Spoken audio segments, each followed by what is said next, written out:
It's day 12 of Unwrap Christmas, chapter a day through Luke until Christmas Eve, and we are up to chapter 12. So let's jump in and read together. Luke chapter 12, again reading from the NIV.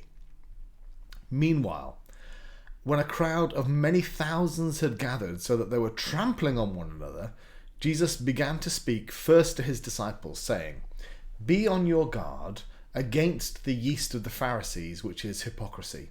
There is nothing concealed that will not be disclosed, or hidden that will not be made known. What you have said in the dark will be heard in the daylight. What you have whispered in the ear in the inner rooms will be proclaimed from the roofs. I tell you, my friends, do not be afraid of those who kill the body and after that can do no more. But I will show you whom you should fear.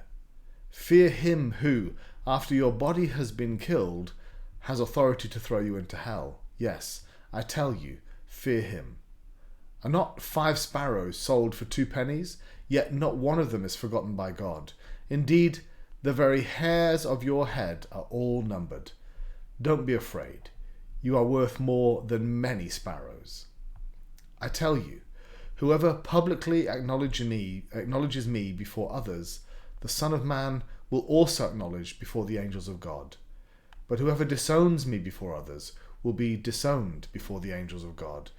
And everyone who speaks a word against the Son of Man will be forgiven, but anyone who blasphemes against the Holy Spirit will not be forgiven. When you are brought before the synagogues, rulers and authorities, do not worry about how you will defend yourselves or what you will say, for the Holy Spirit will teach you at that time what you shall say." Someone in the crowd said to him, "Teacher, tell my brother to divide the inheritance with me."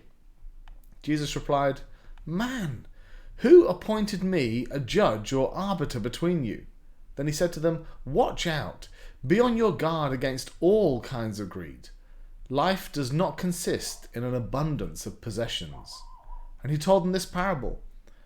The ground of a certain rich man yielded an abundant harvest.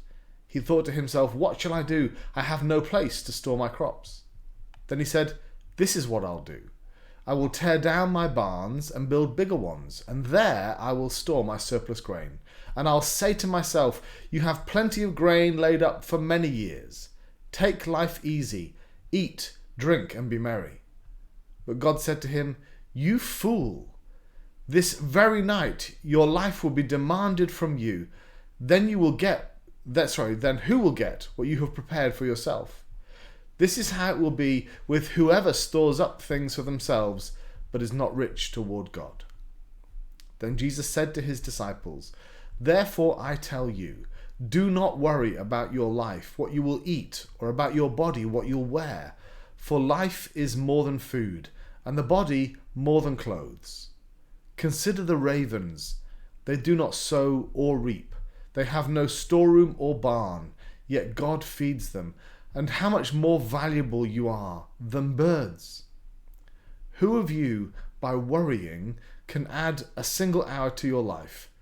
Since you cannot do this very little thing, why do you worry about the rest? Consider how the wild flowers grow. They do not labor or spin, yet I tell you, not even Solomon in all his splendor was dressed like one of these. If that is how God clothes the grass of the field, which is here today and tomorrow is thrown into the fire, how much more will he clothe you, you of little faith? And do not set your heart on what you will eat or drink. Do not worry about it. For the pagan world runs after all such things, and your Father knows that you need them.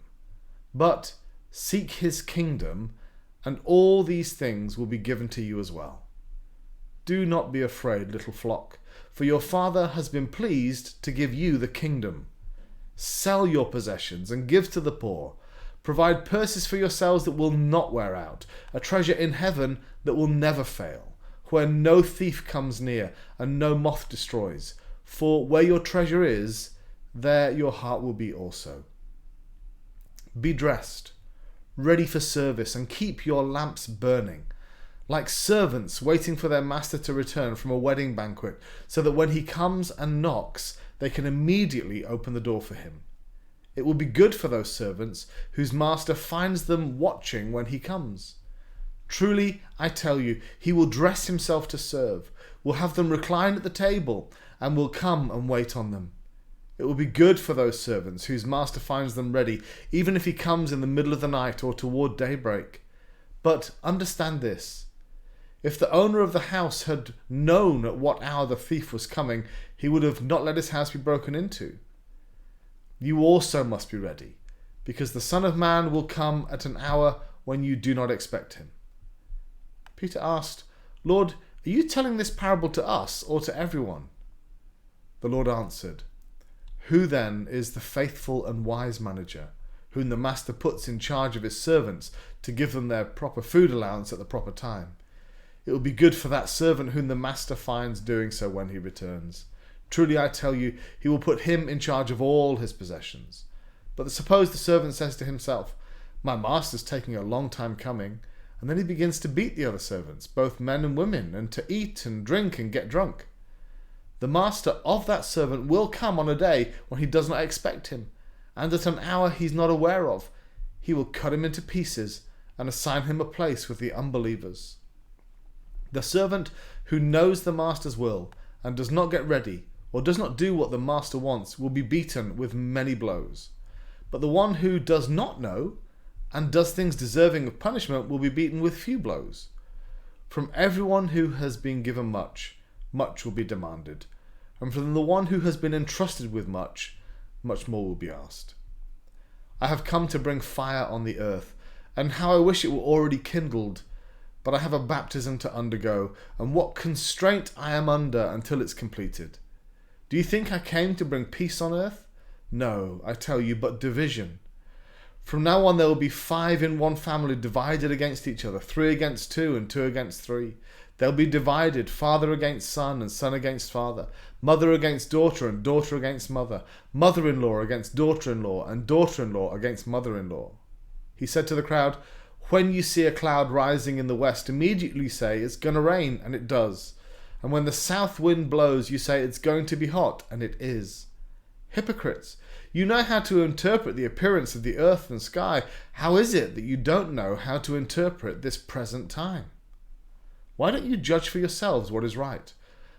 As you're going with your adversary to the magistrate, try hard to be reconciled along the way, or your adversary may drag you off to the judge, and the judge will turn you over to the officer, and the officer throw you into prison.